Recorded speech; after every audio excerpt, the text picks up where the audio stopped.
Hello friends, welcome back to the topic family. हम family कर रहे थे। हमने टाइप्स ऑफ फैमिलीज पढ़ ली थी, हमने डेफिनेशन ऑफ फैमिली पढ़ ली थी, हमने यूनिवर्सलिटी ऑफ फैमिली पढ़ ली थी। एंड देन हमने लास्ट वीडियो में पढ़ा था कि what is the difference between house hold and family and what is the difference between family, domestic group and household. And then we read about what is the impact of education on the institution of family. आज हम पढ़ने वाले हैं impact of urbanization, industrialization on family. ये जो institute है family, हमने ना पहले भी बहुत बार डिफाइन किया है कि फैमिलीज जो हैं वो बहुत ज़्यादा चेंज हो रही है। ठीक है, तो ऑब्वियस सी बात है, फैमिली चेंज हो रही है तो उसके पीछे कोई फैक्टर्स होंगे। फैमिलीज जो अब हम बात करें, अगर फैमिलीज की कैसे चेंज हो रही हैं, तो पहले जो फैमिलीज हुआ करती वो होती थी जॉइंट फैमिलीज। अब फैमिलीज कैसी हो रही है? Nuclear families. ठीक है, अब हमें दिख रहा है पहले होती थी एक्सटेंडेड फैमिलीज। एक्सटेंडेड फैमिलीज अब बहुत रेयर है। एक्सटेंडेड फैमिलीज वो क्या हो रही है? Nuclear families. तो ऑब्वियस बात है कि family as a whole an institution which is changing. पूरा के पूरा इंस्टीट्यूशन जो फैमिली वाला है वो चेंज हो रहा है। तो वो किसकी वजह से हो रहा है? क्या फैक्टर्स है उसके पीछे? एक फैक्टर हमने लास्ट क्लास में पढ़ा था, एजुकेशन। अब हमें और फैक्टर्स पढ़ने हैं, अर्बनाइजेशन, इंडस्ट्रियलाइजेशन, और हम एक नेक्स्ट लेक्चर में पढ़ेंगे फेमिनाइजेशन, कि व्हाट इज द रीजन, मतलब फेमिनिस्ट मूवमेंट का क्या इम्पैक्ट पड़ रहा है एजुकेशन पे। वो स्टार्ट करने से पहले बेसिकली मैंने आपको एक एंथ्रोपोलॉजिस्ट का नाम बताना है, दैट इज ऑगबर्न। ऑगबर्न नाम के एक एंथ्रोपोलॉजिस्ट है, उन्होंने पढ़ाई की थी और उन्होंने कहा था कि जो फैमिली है, दैट इज लाइक फैमिली, पूरा इंस्टीट्यूशन जो है वो चेंज हो रहा है। एंड जो फैमिली है वो डिफरेंट डिफरेंट कंट्रीज में डिफरेंट डिफरेंट टाइप से चेंज हो रही है, डिपेंडिंग उस कंट्री के अंदर कितना अर्बनाइजेशन हुआ है, उस कंट्री के अंदर कितना इंडस्ट्रियलाइजेशन हुआ है। अर्बनाइजेशन और इंडस्ट्रियलाइजेशन की डिग्री पे डिपेंड कर रहा है कि फैमिली एज एन इंस्टीट्यूशन कैसा चेंज हो रहा है। फॉर एग्जाम्पल, अगर हम वेस्टर्न कल्चर की बात करें, हम यूएसए एंड अगर हम ईयू मतलब यूरोप एंड ऑस्ट्रेलिया इधर की बात करें, तो यहाँ पे जो इंडस्ट्रियलाइजेशन है उसका इम्पैक्ट जो एज अ फैमिली पे इंस्टीट्यूशन पे पड़ा है वो टोटली डिफरेंट है from the Indian. Obviously India के अंदर इंडस्ट्रियलाइजेशन इतना नहीं हुआ जितना यूरोपियन में तो कब का हो गया था। उनका जो इम्पैक्ट है इतना हमारे इंडिया में नहीं देखे पड़ रहे। अगर आप बहुत ध्यान से देखो तो इंडिया में स्टिल फैमिली का कल्चर है, बट अगर आप वहां पे देखो बाहर तो ये नहीं है। तो ये डिफरेंट कैसे? Because of the degree which is bearing in the industrialisation and in the urbanisation. ठीक है, तो ये बात ऑगबॉर्न नाम के एक एंथ्रोपोलॉजिस्ट ने बोली थी। आई नो ये बात बहुत जनरलिस्टिक बात है, लेकिन हमें बहुत सारी जनरलिस्टिक बात को ऑप्शनल के पेपर में इसके साथ लिखना पड़ता है कि उस एंथ्रोपोलॉजिस्ट ने वो ऐसे ऐसे लिखी थी। फॉर एग्जाम्पल, जब हमने लास्ट क्लास में डोमेस्टिक ग्रुप हाउस होल्ड्स पढ़े थे, तो मैंने डोमेस्टिक ग्रुप में एग्जाम्पल बताए थे, हाउस होल्ड में एग्जाम्पल बताए थे। हाउस होल्ड में मैंने एक एग्जाम्पल बताया था राजेंद्र नगर वाला, और एक मैंने एंथ्रोपोलॉजी के पॉइंट ऑफ व्यू से एक मैकबॉन नाम की एक ट्राइब बताई थी, जो कि अमेजोन में, जिसमें 13 एज से ऊपर जो मेन है वो साथ में रहते हैं and showing house hold group. ठीक है, ऐसे ही सेम एक ट्राइब है हमारी मणिपुर में। आप नेट पे चेक करोगे कि वो कौन सी ट्राइब है जो हाउस होल्ड का एग्जाम्पल देती है। वहाँ पे भी क्या होता है, 13 से एज जो ऊपर वाले लोग हैं वो साथ में रहते हैं। ठीक है, एंड जो लाइक 13 से 18 की एज में वो साथ में रहते हैं। तो वो कौन सा ग्रुप है? These are the household group, जो लोग साथ में रह रहे हैं just for the materialistic benefit. यही बताया था हमने लास्ट क्लास में कि domestic group, sorry, household ये होता है और डोमेस्टिक ग्रुप क्या होते हैं? The groups which are connected by like kinship और मैरिज और ब्लड रिलेशंस होते हैं। एंड उसमें हमने 3 फेजेस पढ़े थे, that is phases of expansion, phases of dispersion and phases of नहीं पता ना, क्योंकि पुरानी क्लास रिवाइज नहीं की। पहले पुरानी क्लास रिवाइज करो एंड देन देखो। मैं कमेंट सेक्शन में आपको लिंक दे दूंगी पुरानी क्लास का, आप एक बार प्लीज चेक कर लेना। Phases of expansion, phases of dispersion and phases of replacement. ठीक है, तो आपका क्वेश्चन होगा कि मैम अर्बनाइजेशन क्या होता है, मैम इंडस्ट्रियलाइजेशन क्या होता है? अर्बनाइजेशन क्या होता है? फॉर एग्जाम्पल, अगर हम बात करें अर्बनाइजेशन प्रॉपर, तो एक रूरल एरियाज है, ठीक है, और एक अर्बन एरिया। रूरल एरिया कहाँ है? जहाँ पे एग्रीकल्चर एक मेन सोर्स ऑफ इनकम है। रूरल एरिया को हम ऐसे डिफाइन करते हैं, गांव जिसको हम बोलते हैं, जहाँ पे लोग जो हैं वो एग्रीकल्चर पे ज़्यादा डिपेंडेंट है, और अर्बन एरिया जहाँ पे हम बड़ी बड़ी बिल्डिंग्स देखते हैं, बड़े बड़े स्कूल्स देखते हैं, बड़े बड़े हॉस्पिटल्स देखते हैं। तो जब मैक्सिमम पॉपुलेशन अर्बन एरियाज की तरफ शिफ्ट होने लग जाए तो उस स्पेस को बोलते हैं हम अर्बनाइजेशन। क्योंकि अर्बन ग्रोथ, अब फॉर एग्जाम्पल आप दिल्ली देखो, Delhi is an urban area, somehow Delhi is an urban area. तो आप देखो कि 2020 से पहले दिल्ली की population was 2 crore, and now Delhi की population is around 4 crore. Like आप देख रहे हो drastic change, within the 5 years the population has been doubled. what we are seeing, this is urbanization, how the people who lives in rural areas are now shifting towards the urban areas, उसे बोलते हैं हम urbanization। and what is industrialization? for example, if primary economy, जो हमारी जो सबसे main economy है, वो उसका मेन सेक्टर अगर एग्रीकल्चर से आ रहा है तो दैट इज प्राइमरी इकोनॉमी, ठीक है। और जब वो जो एग्रीकल्चर वाले लोग हैं वो जब इंडस्ट्रीज की तरफ, मैन्युफैक्चरिंग सेक्टर की तरफ बढ़ने लग जाए तो उसको बोलते हैं इंडस्ट्रियलाइजेशन। अब क्या है कि जैसे जैसे लोग अर्बनाइजेशन, जैसे जैसे लोग अर्बन एरियाज में जाएंगे, जैसे जैसे लोग इंडस्ट्रियलाइजेशन, जो एग्रीकल्चर छोड़ के अगर वो इंडस्ट्रीज की तरफ जाएंगे, मैन्युफैक्चरिंग सेक्टर के पास जाएंगे, तो इम्पैक्ट क्या पड़ेगा फैमिली एज एन इंस्टीट्यूशन, वो हमें पढ़ना है। समझ आया कि टॉपिक का मतलब क्या है? लाइक इम्पैक्ट क्या है वो तो चलो हम पढ़ लेंगे, बट टॉपिक का मतलब क्या है कि अर्बनाइजेशन क्या है? Basically the people are moving towards urban areas from rural areas, and what is industrialization? The people are moving towards the industries from the basic primary, that is agriculture से वो किसकी तरफ भाग रहे हैं? इंडस्ट्रीज की तरफ। तो उसका इम्पैक्ट क्या पड़ेगा? तो हम स्टार्ट करना पढ़ना स्टार्ट करते हैं। सबसे पहले हम ना इकोनॉमिक इम्पैक्ट देखेंगे, एंड देन हम एक कल्चरल इम्पैक्ट देखेंगे, एंड देन हम एक सोशल इम्पैक्ट देखेंगे, ठीक है। अगर हम इकोनॉमिक की बात करें तो इकोनॉमिक फ्रंट पे पहले जहाँ पे family as a production of unit होती थी, कि मतलब अगर फैमिली में 10 लोग हैं तो जिसमें से 5 लोग सारे मिलके कमा रहे हैं, and family is a production, family is a unit of production, और फैमिली जो है वो एकदम आपस में बांट रही है। अब वो किस में कन्वर्ट हो गया? इंडिविजुअलिस्टिक में। मतलब जहाँ पे फैमिली साथ में मिलके काम कर रही है, एंड वो अब इंडिविजुअलिस्टिक में कन्वर्ट हो गया। फॉर एग्जाम्पल मैं एक बहुत लेम सा एग्जाम्पल देती हूँ, लेमन वाला एग्जाम्पल। कोई बिजनेसमैन देखो, पहले क्या होता था कि जिसमें जैसे फैमिली बिजनेस है, फॉर एग्जाम्पल आपके ग्रैंडफादर के भाई, एंड देन उनके बच्चे, लाइक आपके फादर, आपके अंकल, एंड देन आपके ग्रैंडफादर के भाई के बच्चे, वो सब एक ही business as a family was, that was a production of unit, कि फैमिली जो है वो साथ में मिलके कमा रहे थे।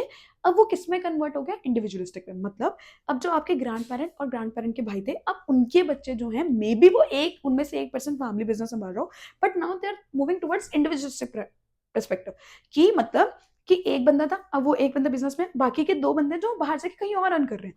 तो फर्स्ट ऑफ ऑल क्या हुआ? जो फैमिली थी as a production of unit, वो कन्वर्ट हो गया किसमें? एक इंडिविजुअलिस्टिक में, पहली चीज। दूसरी चीज, अब फॉर एग्जाम्पल मैं इसी का एग्जाम्पल लेती हूँ, हम एग्रीकल्चर फील्ड का एग्जाम्पल लेते हैं, ठीक है। एक बार मैं बोर्ड क्लीन कर लूँ।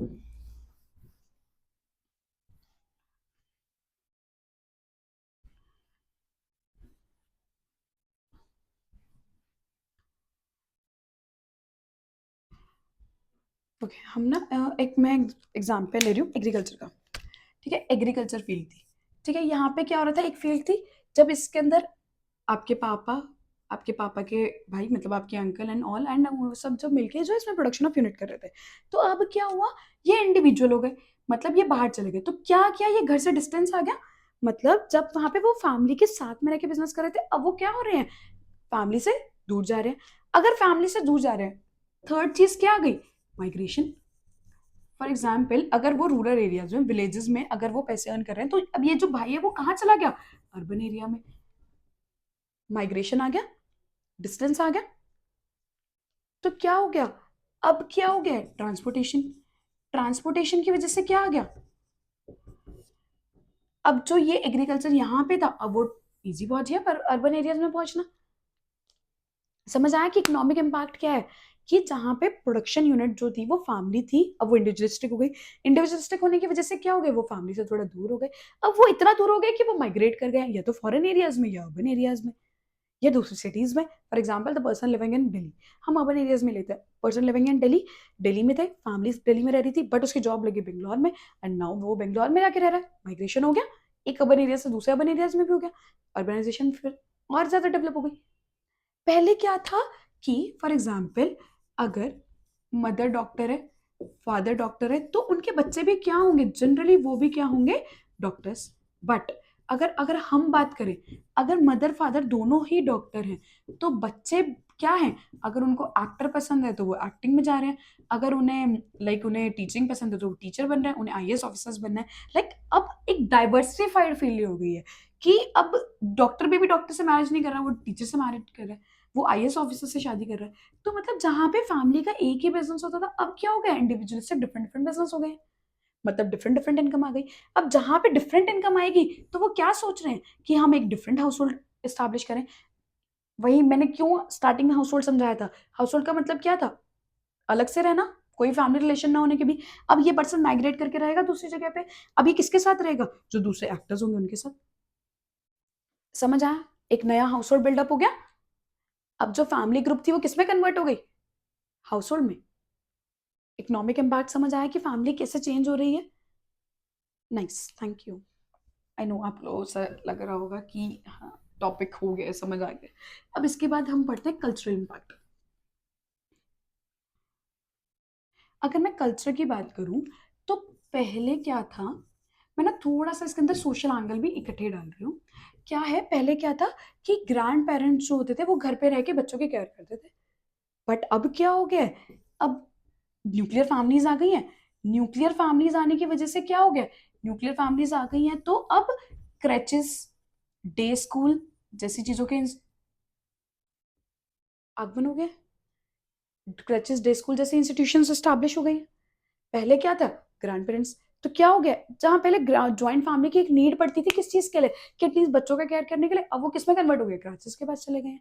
अब ग्रैंड पेरेंट्स क्या है, वो गांव में रह रहे हैं एंड जो बच्चे हैं वो शहर में रह रहे हैं एंड वो क्या कर रहे हैं, क्रचेस वगैरह में रह रहे हैं। सोशलाइजेशन एंगल बदल गया, सोशलाइजेशन एंगल बदल गया। ऑल्सो ऑल्सो उनकी जो इनकल्चरेशन थी अब वो डिफरेंट हो गई ना। जो वैल्यूज ग्रैंड पेरेंट्स इनकलकेट कर सकते थे, क्या वो कैचेस वगैरह कर सकते हैं? No. क्या इनमें कहीं ना कहीं हेल्थ इश्यूज आ गए, weak lifestyle, is it so? Also एक और चीज हो गई है, ट्रांसपोर्टेशन। इंडस्ट्रियलाइजेशन की वजह से क्या हो गया, ट्रांसपोर्टेशन डेवलप हो गई। अब ट्रांसपोर्टेशन की वजह से क्या हो रहा है, वो ना साथ थोड़ी दूर पे ही घर रख लेते हैं। न्यू लोकल एस्टैब्लिशमेंट हो गई, क्योंकि ट्रांसपोर्टेशन ईजी हो गई, कहता है कि पास में ही तो है, लाइक हम ट्रांसपोर्टेशन से ट्रांसपोर्ट कर लेंगे। मतलब हमारे पास अब एयरप्लेन है, हमारे पास मेट्रो है, हमारे पास बाइक है, हमारे पास वो सब चीज है, तो हम इजिली अवेलेबल है ना। एक और चीज एस्टैब्लिश हो गई, दैट इज वीडियो कॉल। अब फॉरेन में रह रहे हैं वो, फॉरेन में रह रहे हैं क्योंकि वीडियो कॉल पॉसिबल है ना, एटलीस्ट आप पूछ तो सकते ही हो। एप्स अवेलेबल है, व्हाट्सएप जैसे इंस्टीट्यूशन अवेलेबल है। तो these are some cultural changes. जहां पे रिस्पेक्ट होती थी एल्डर्स की, अब वो रिस्पेक्ट खत्म हो गई, अब उनकी बात पे कोई एग्री नहीं करता।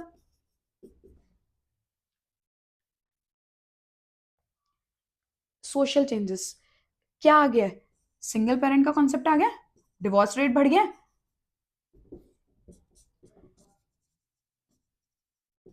साइंस एंड टेक्नोलॉजी बढ़ गई इंडस्ट्रियलाइजेशन होने की वजह से, जिसकी वजह से कॉन्ट्रासेप्शन यूज हो गए हैं। कॉन्ट्रासेप्शन यूज होने की वजह से क्या हो गया, babies fertility rate come. This is also impact on the institution of family. जहां पे फैमिलीज इतनी बड़ी बड़ी हुआ करती है, अब क्या हो गया, फैमिलीज बहुत छोटी हो गई हैं। ओवरऑल अगर हम समराइज करें तो हम कह सकते हैं कि अर्बनाइजेशन और इंडस्ट्रियलाइजेशन का तीन चीजों पे इम्पैक्ट पड़ा है, that is cultural impact, economic impact and social impact. Economic में क्या हो गया, प्रोडक्शन, जो फैमिली जो थी वो एक प्रोडक्शन ऑफ यूनिट थी, वो किसमें कन्वर्ट हो गई है, वो एक इंडिविजुअलिस्टिक यूनिट में हो गई। अब वो क्या कर रहे हैं, घर से दूर रह रहे हैं, घर से दूर रह रहे हैं, ऑल्सो माइग्रेट भी कर रहे हैं। ऑल्सो जहाँ पे पेरेंट्स और बच्चों के सेम ऑक्यूपेशन थे, अब वो क्या हो गए हैं, इंडिविजुअलिस्टिक ऑक्यूपेशन में। इंडिविजुअलिस्टिक होने की वजह से वो क्या हो रहे हैं, हाउस होल्ड स्टैब्लिश कर रहे हैं, जिसकी वजह से उनका सोशल चेंज हो रहा है, कल्चरल चेंज हो रहा है।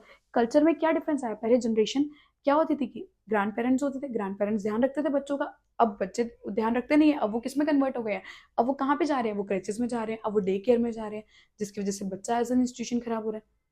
अगर हम इसमें एग्जाम्पल देना चाहें तो जापान में क्या हुआ था कि लाइक 2021 में उनके पीएम की डेथ हो गई, मतलब पीएम को मार दिया गया था एक बच्चे ने, एंड ही सेड कि मेरी मदर जो है मेरे पे ध्यान नहीं रखती थी, she was a social institution, तो जिसकी वजह से मेरी ग्रोथ ऐसे हुई एंड मैंने पीएम को मार दिया। बेसिकली क्या है, एंगल बदल गया ना। सोशल डिवोर्स रेट इंक्रीज हो रहे हैं, वेस्टर्नाइजेशन इंक्रीज हो रहा है, फॉरेन में जाना इंक्रीज हो रहा है, वेस्टर्न कल्चर इंक्रीज हो रहा है, क्रैचेस बढ़ रहे हैं, कॉन्ट्रासेप्शन यूज हो रहे हैं जिसकी वजह से फर्टिलिटी रेट कम हो रहा है, जो साइज है फैमिलीज का वो डिक्रीज हो रहा है। समझ आया? अगर समझ आया तो प्लीज़ मुझे कमेंट सेक्शन में बताओ कि आपको समझ आया या नहीं आया। ऑल्सो एक PYQ है, अब वो ट्राई करना, खुद लिखने की कोशिश करना, ठीक है? एंड कोई भी डाउट हो तो प्लीज़ मुझे कमेंट सेक्शन में ज़रूर पूछना कि मैम ये डाउट है, प्लीज़ हमारा ये डाउट सॉल्व कर दो। I will try to reply as soon as possible. आप लोगों को ये क्वेश्चन लिखने की कोशिश करनी है।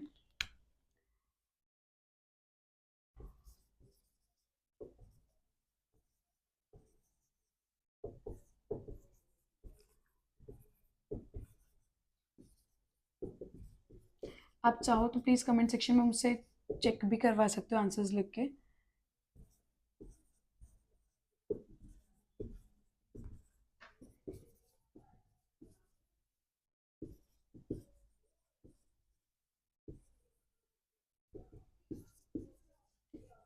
ये क्वेश्चन नोट कर लो and don't forget to subscribe and comment. Please मुझे मोटिवेट करो ताकि मैं और अच्छी अच्छी वीडियोज़ आपके लिए ला सकूँ। Don't share, please, sorry, I am saying कि please share with your friends जो एंथ्रोपोलॉजी जिनका ऑप्शनल है। अगर आपको अच्छा लगता है तो प्लीज़ मुझे कमेंट सेक्शन में ज़रूर बताएं एंड इस क्वेश्चन को ज़रूर लिख के देखें। आप जब इस क्वेश्चन को लिख लोगे तो आप मुझे आंसर कमेंट सेक्शन में भेज दो, मैं पक्का चेक करके बताऊंगी कि ये पॉइंट्स ठीक है या नहीं। अगर आप इसको एग्जाम्पल्स और एग्जाम्पल से सब्सटेंशिएट करना चाहते हो तो आप एग्जाम्पल्स भी इसके अंदर ऐड कर सकते हैं एंड मुझसे चेक करवा सकते हैं।